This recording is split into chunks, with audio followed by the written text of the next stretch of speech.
All right, welcome back, guys. So, today's episode, we are going to do a little priming, painting, and doing the decals on our Archer. So, you can see I just flashed in front of the camera there. We primed in NATO Black from Tamiya. This is another primer. This is just Tamiya's regular old spray can. Um, Another primer that I use, maybe less now but it's a great primer. It really kind of settles into the nooks and crannies. Obviously, it's a spray can, so those are the disadvantages. But it is a phenomenal product. Usually one swipe, and that's probably all you really need to prime, maybe two. And then these are the other two, the MIG one shots that I've been using a lot. Um, I ran out of the MIG acrylic thinner and found out the hard way water, the Tamiya thinner, which I know is not water based, they don't work. This kind of ruined my airbrush. So make sure you have the product specific thinner. I'm sure like another acrylic thinner would work. I didn't have a water based acrylic thinner. And um, anyways, that's why I went with NATO Black, kind of old trusty. But these one shot primers are phenomenal, especially the black. The white, I just actually did a base coat on the Panzer IV, but the white doesn't go down very well on its own. I think it's really meant to do. It doesn't say, but my perception is it's meant to do the white and black technique. Obviously, with black going down first. So, and then this is another one that I just got the other day. Same principle as the one shot, really. It's just rust color, right? For a red primer, maybe for some like late German vehicles, something like that. We'll definitely use that. But those are kind of the different basic priming options. Um, and then here's my airbrush. So it's nothing special. It's just a Tamiya single action. It does present some issues. See, it doesn't pull back; it just pushes down, and you can set where the needle is by twisting and untwisting that back piece. So it comes with its challenges when you start to do camouflage and everything, but like on the the triple color camouflage. But I've been able to do it. You just need a good, quick, steady hand. Sometimes you might need to go back, but it was a third of the price of a good dual action. So that's what I'm working with there. But as you can see, we got everything primed up. Um, I do show, me putting on the next color. Um, I don't show any more of the actual painting. I think you know what painting looks like. My airbrush, ventilation system, whatever you want to call it, the little stand where I do it is very tight, and I don't know. I didn't think it filmed very well, but you can see again, I still haven't attached those side pieces. Um, you could go ahead and attach those. You could not. It's up to you. One of them ended up getting solidified in there with paint, anyways. Um, One slipped right in and out, so it is what it is. It all depends on if you can access, because you see, I haven't put the little bags and tarps and stuff in there yet. So if you can access it and you feel comfortable doing it, I'd go ahead and attach them. If not, you can see how many different pieces I did this in. And tracks as well. If you think you can leave the tracks on, go for it. I prefer to take them off. So what we're going to do is, instead of doing the white and black technique, which is probably what I would normally do on something like this, instead, I chose a lighter green. It was olive green from Tamiya. And I'm going to spray that first, very similarly to, the white and black technique. So I'm going to try to skip, panel lines, edges, things like that. And with my single action airbrush, I'm going to try as best I can to really stay in the middle. Um, the white and black technique is definitely really good. Um, it's much older, I think, than I in terms of modeling age. Um, I just wanted to experiment and see if, why do it with white, right? There's not really white in many of these vehicles unless it's wintertime, obviously. But um, I wanted to take a look and see if we just do it with other colors, other greens. Because what happens a lot, and I do clear coat quite a bit during the weathering stages, is clear coat usually darkens everything up. Um, so dark green, olive drab, you're going to get on a lot of these allied vehicles. It's very dark once you clear coat it. So I went with the olive green, which we'll get to in a second here, and then kind of went over that, with the dark green that it calls for. So I'll leave you guys with that, and we'll come back in a sec.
All right, so here is our finished product after the first coat. So this is that olive green going down. Again, tried to stay completely out of things like panel lines, but wanted to give it a good coat. Like, in my mind, like 90% of a coat, right? Just to highlight, those darker areas. Some of it in the next coat you'll see does get a little bit washed away. It's also the lighting.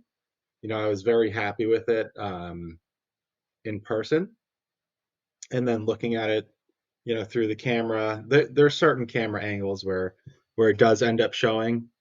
Um, there's the dark green about to go on. It does show in certain lighting. Here you can see I've now put the dark green on, and we'll take a look at how it looks, but it's not really until the piece turns, I guess, away from the camera You can see on the front attachment and some of the sides. You can see where the different colors are, but when I hold it straight up to the camera, um, it's really unnoticeable.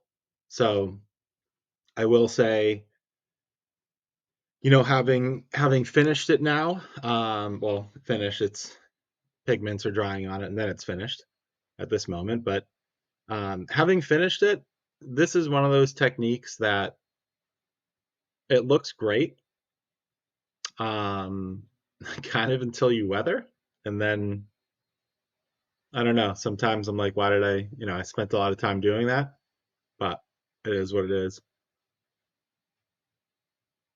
So that piece definitely got pretty covered up. User error, that back or front plate, however you want to think about it, but and that's the piece that gets fused in there. But as I tilt it away from the camera, you can see where it's a little bit lighter. There you go. So I'm very happy with it, or I was very happy with it.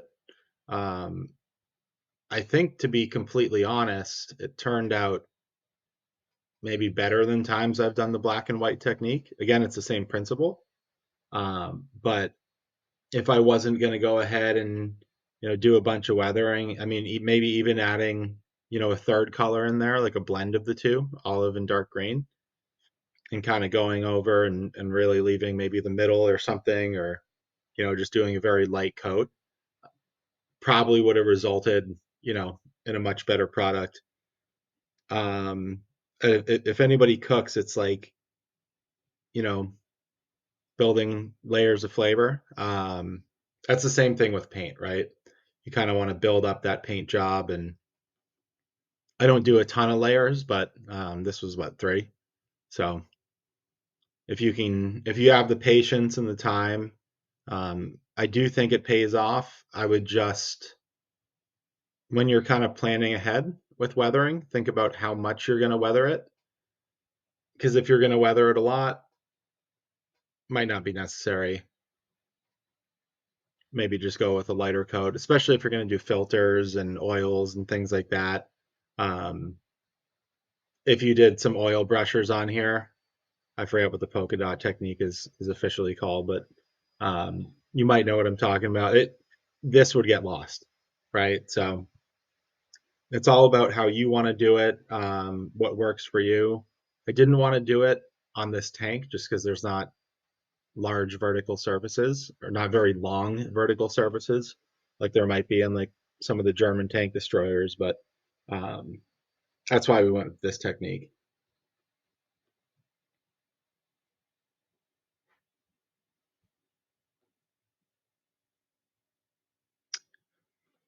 So next up, I did not film the brush painting.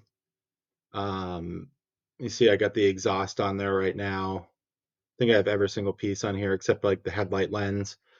I got all the shells, all the bags on the inside. You know, hand painting. I don't know. It didn't film well, so I left it out. I also get the tracks painted up. That was the dark iron color that from Tamiya. So very happy with the way everything turned out. I ended up, well, I'm turning it the other way, but um, in terms of things to leave off, see that plate definitely allows you to access a lot. That plate definitely doesn't need to go on till the end. You could put that on. I mean, you could not even glue that if you really wanted to. Um, it'd definitely allow you to access almost everything, um, depending on what angle, what hand you want to paint it with, that sort of thing. But I think still at this stage, I still haven't attached any of the panels. Nor did I attach the top hole to the bottom, which I don't know why it took me so long to do that. Easily could have done that, um, in the beginning, but it is what it is. It didn't really make too much of a mess except for when I was trying to put the tracks on. It's not totally clear. Did my best to hand paint those little black lines. Some of them look great, some don't. It is what it is. But I did leave two shells out because I did do the figures. And so one figure is holding a shell. Um, and then I ended up putting the kit comes with it's like used shells, like the shell casing. That's the word. And so I put one shell casing kind of in the little bucket. I don't know what you would call it. To try to make it look like maybe it just fired and they're about to reload kind of thing. So up to you. It comes with enough shells to fill all those racks, but I guess maybe a slight oversight. Maybe they just gave us extras. I don't know. The exhaust color that Tamiya tells you to paint it, it's one of the browns. I think it was red brown. You know, let's say one or two parts mixed with I think one part of the metallic gray. That color is awesome. I thought it turned out really really good. I haven't been, to be honest, overly happy with most almost any exhaust that I've done on any vehicle up to this point. And I thought, especially once you see in the next video, when I do the rust on there, I thought it turned out awesome. It's um it's really definitely my favorite exhaust that I've done on a model kit. And it really stands out on the edge there, right? Gives it a little bit something more than just green. And then wheels hand painted with the rubber black from Tamiya. And we got some figures here too. So I might do this in a separate video. I might not. Um, a little hard to focus here on some of them. Maybe I'll learn to put my hand behind it one day. But didn't do anything too crazy. I primed them in the NATO black, just like the vehicle. And then I went through and I airbrushed, I believe it was dark yellow or desert yellow, one of those. That was the body color or, short and pant color of two of the crew. And I forget the other one was flat earth or red brown. I think it was flat earth that I sprayed him. So hand brushed all the other details, the boots, the belt, the pistol holster and hands and everything like that. Um, this is where maybe one day I do have some MIG paints, like acrylic paints, but generally I do all the hand brushing with Tamiya paints, which I think it's pretty well known that they're not the easiest to hand brush with. You really get one swipe. If you go over it again, it'll pick up the paint under it. So if you can do it in one quick pass, that's great. But then it's usually a little bit thick. So something maybe to explore, but I'm still very happy with how they turned out. I didn't need them to look.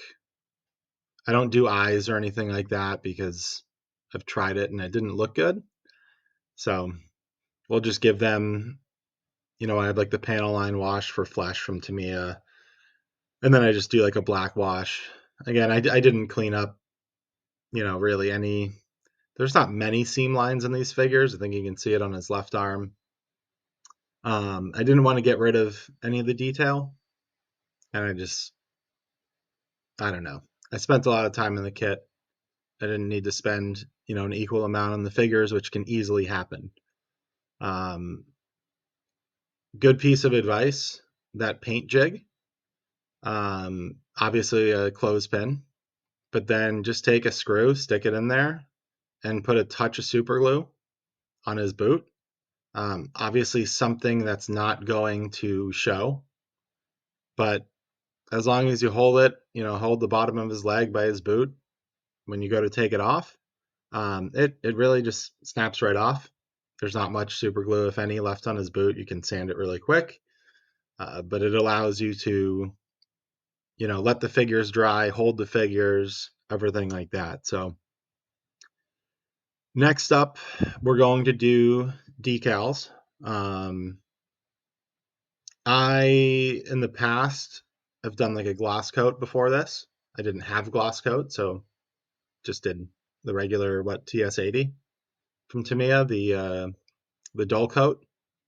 I think it turns out fine, especially if you use the Mark Fit there. But then what I found with Tamiya with their decals is you should use really hot water. I watched someone else's video the other day, and they said, use it out of the tea kettle. I've never put boiling water, but pretty close to, right? Like maybe steaming water. And I think that really helps them because they do have a reputation of having thick carrier film. And um, looking at some of the older Tamiya kits I can definitely agree with that. Um, Looking at some of the newer ones, there's not much shine, there's not much carrier film. In some cases, it kind of gets erased. So we'll see how this one turns out. And then there's the shells. Now, good luck with the decals and the shells. Might be easier to hand paint it. I ended up going the decal route. Um, you get three, call them full shells, that are going to go in that loader's hand. So you get two opportunities to mess up, which I did mess up too. The third one was okay; it was good enough, but it's hard. It's hard to wrap it around in a perfect circle. It's also the decal is curved, as you'll see if and when you build this kit.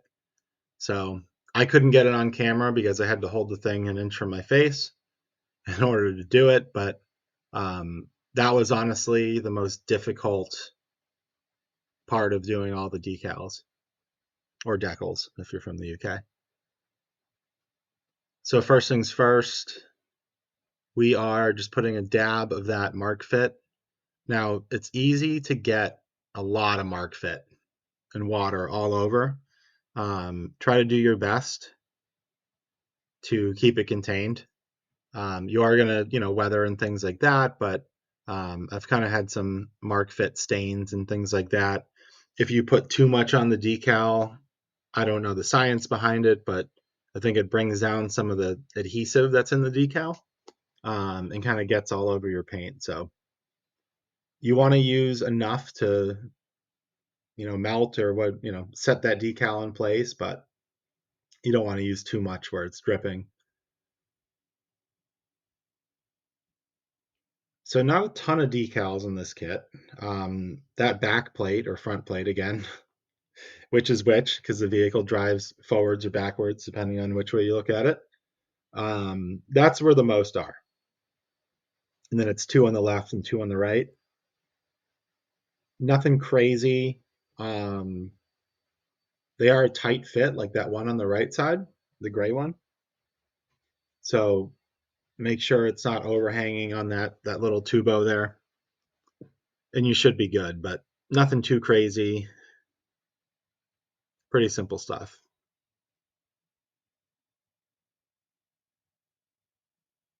And then obviously once the decal is dry, and starts adhering in place, I put Mark Fit back over the top. Sometimes if it's, like for the shell, I think I put Mark Fit on it 3 times just to try to get it to keep wrapping and adhering around that tiny circular shell. So you can apply it multiple times. I would say be careful applying it too quick.